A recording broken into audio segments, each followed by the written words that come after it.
तो बेसिकली ये वीडियो उन लोगों के लिए है जो अपना घर बनाना चाहते हैं, अपना ज़ाती घर जो उनकी अपनी मलकियत हो। अपना घर हर औरत का ख्वाब होता है, एक ऐसा घर जिसकी हर ईंट में उसकी मेहनत शामिल हो। लेकिन मसला ये है कि महीने की आमदनी आती है, कुछ दिन खर्च होते हैं और फिर महीने के आखिर में हम सोचते हैं पैसे आखिर गए कहाँ। अगर आपके साथ भी ऐसा होता है तो आज की वीडियो गौर से देखें, क्योंकि शायद आपको अपना घर बनाने के लिए सिर्फ ज्यादा पैसे कमाने की जरूरत नहीं, बल्कि 4 ऐसे खर्चे रोकने की जरूरत है जो खामोशी से आपकी सेविंग को खत्म कर रहे हैं और आपको इस बात का इल्म भी नहीं है।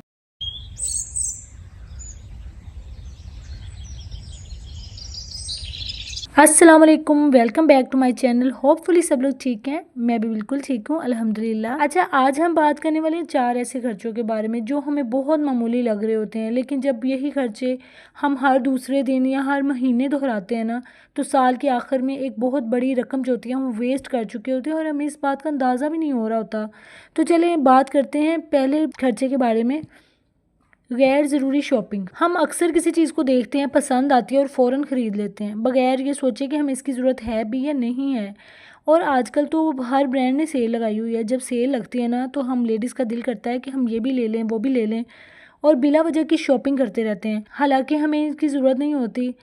बेसिक कपड़े तो सबके पास होते हैं, लेकिन अगर आपको ज़रूरत है और आप ज़रूरत के मुताबिक चीज़ खरीद रहे हैं तो फिर तो कोई मसला नहीं है। लेकिन अगर आपको ज़रूरत नहीं है, आपके वार्डरोब में पहले ही बहुत सारे कपड़े पड़े हैं, तो आपको क्या ज़रूरत है इतना फजूल खर्चा करने की। तो फिर तो हमें इस पे थोड़ा सा कंट्रोल कर लेना चाहिए ना।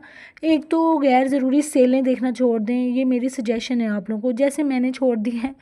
आप यकीन करें, मैं बहुत ज़्यादा सेल देखती थी, इवन मैं और कुछ देखती नहीं थी, सिर्फ सेल ही देखती थी मोबाइल पे।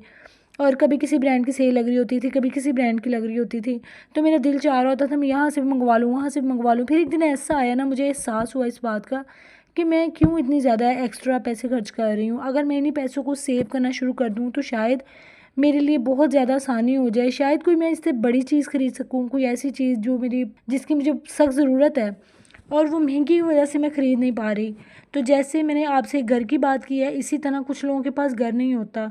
अल्हम्दुलिल्लाह मेरे पास तो अपना घर है, लेकिन कुछ लोगों के पास अपना घर नहीं होता और वो चाहते हैं कि उनके पास अपना घर हो, लेकिन उनके अखराजात इतने ज़्यादा हैं, खर्चे इतने ज़्यादा हैं कि बचत ही नहीं होती। महीने के एंड पे बिल्कुल खाली हो जाते हैं और सोचते हैं कि पैसे कहाँ गए, कुछ समझ नहीं आ रहा। फर्स्ट ऑफ ऑल तो हमें अपनी गैर ज़रूरी जो शॉपिंग है ना उसको कंट्रोल में करना है, ठीक है। तो सेकेंडली हम बात करते हैं कि बार बार बाहर से खाना मंगवाना और फूड डिलीवरी करवाना, ये बहुत गैर मुनासिब चीज़ है। अब देखें, अल्हम्दुलिल्लाह अल्लाह ताला ने रिज़्क दिया है ना, आप घर पे सामान मंगवाएं, अपने घर का राशन पूरा करें, वेजिटेबल्स पूरी करें, जो स्नैक्स हैं वो पूरे करें अपने घर के, बाकी सारा सामान अपने घर में मौजूद रखें, ठीक है ना। हर दूसरे दिन अगर आपके बच्चे कहते हैं कि हम मम्मा हमने कुछ बाहर से मंगवाना है, और आप बाहर से मंगवा देते हैं। इवन बहुत सारे घरों में ना पार्टीशन हो रही होती है कि हर बच्चा, हर इंसान ना अपने हिस्से का खर्चा दे रहा होता है और पार्टी कर रहे होते हैं सब लोग मिल के। तो खर्चा तो बेसिकली उनके फादर का ही हो रहा होता है ना, तो जिसने अपनी वाइफ को भी खर्चा दिया है, बच्चों को भी खर्चा दिया है, तो सब ने अपने अपने खर्चे में से जब निकाल के तो कोई चीज़ मंगवा के खा ली है ना, तो वो सारे पैसे देखा जाए ना तो अब जो घर का मैनेजर है उसी के खर्च हो रहे हैं, जैसे कि हस्बैंड होते हैं, जो शोहर होते हैं, उनका ही खर्चा हो रहा होता है। तो अगर आप चाहते हैं कि आप अपने घर को बनाएं तो फिर आपको इस चीज़ का ध्यान करना पड़ेगा, थोड़ा सा कंट्रोल करना पड़ेगा। बच्चों को बहुत ज़्यादा बाहर का खाना ना दिया करें, एक तो वो बहुत ज़्यादा अनहाइजेनिक है, बच्चों की सेहत ख़राब होती है। चलिए तीसरे टॉपिक के बारे में बात करते हैं, दूसरों को देखकर खर्च करना। तीसरा खर्चा शायद सबसे ज़्यादा ख़तरनाक है और वो है कि दूसरों को देख के खर्च करना। अगर हम किसी के घर को देखते हैं, किसी की गाड़ी देखते हैं, किसी के नए कपड़े, किसी का नया फ़ोन या किसी का खूबसूरत फर्नीचर, या फिर दिल में आता है कि मेरे पास भी होनी चाहिए ये चीज़ें। लेकिन हमें याद रखना चाहिए कि हम दूसरों की ज़िंदगी नहीं जी सकते।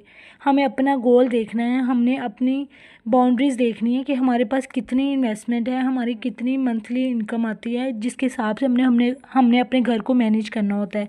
अगर आपका ख्वाब अपना घर बनाना है ना, तो फिर आपको हर चीज़ खरीदने से पहले सोचना होगा क्या ये चीज़ मेरे घर के गोल के करीब ले जा रही है। तो पॉइंट नंबर 4 की बात करते हैं, छोटे छोटे गैर ज़रूरी खर्चे। ये खर्चा सबसे छोटा नज़र आता है क्योंकि इसमें छोटी छोटी चीज़ें आती हैं ना, तो सबसे ज़्यादा पैसे भी यही लेके जाता है। मसलन रोज़ाना की छोटी परचेज़, बगैर ज़रूरत ऑनलाइन शॉपिंग, गैर ज़रूरी सब्सक्रिप्शंस, बार बार स्नैक्स और ड्रिंक्स और वो चीज़ें जिन पर हम 100 से ज़्यादा पैसे खर्च करते हैं, बस चंद 100 रुपये ही तो हैं, कोई बात नहीं, चंद 100 रुपये ही तो हैं।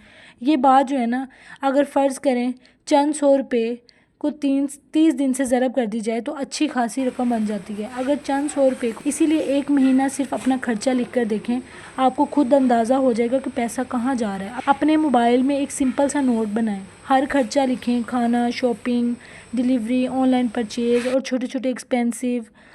महीने के आखिर में बैठकर देखें कौन सा खर्चा ज़रूरी था और कौन सा सिर्फ आदत थी। और इससे आपको आइडिया हो जाएगा कि आपने अपना कौन कौन सा खर्चा जो है ना वो कंट्रोल में लाना है और क्या चीज़ जो है ना वो आपने नहीं खरीदनी। अल्लाह ताला हम सब की जायज़ ख्वाहिशात को पूरा करे और इंशाल्लाह मिलते हैं अगली वीडियो में एक नए टॉपिक के साथ। अपना बहुत सारा ख्याल रखिएगा। अल्लाह हाफिज़।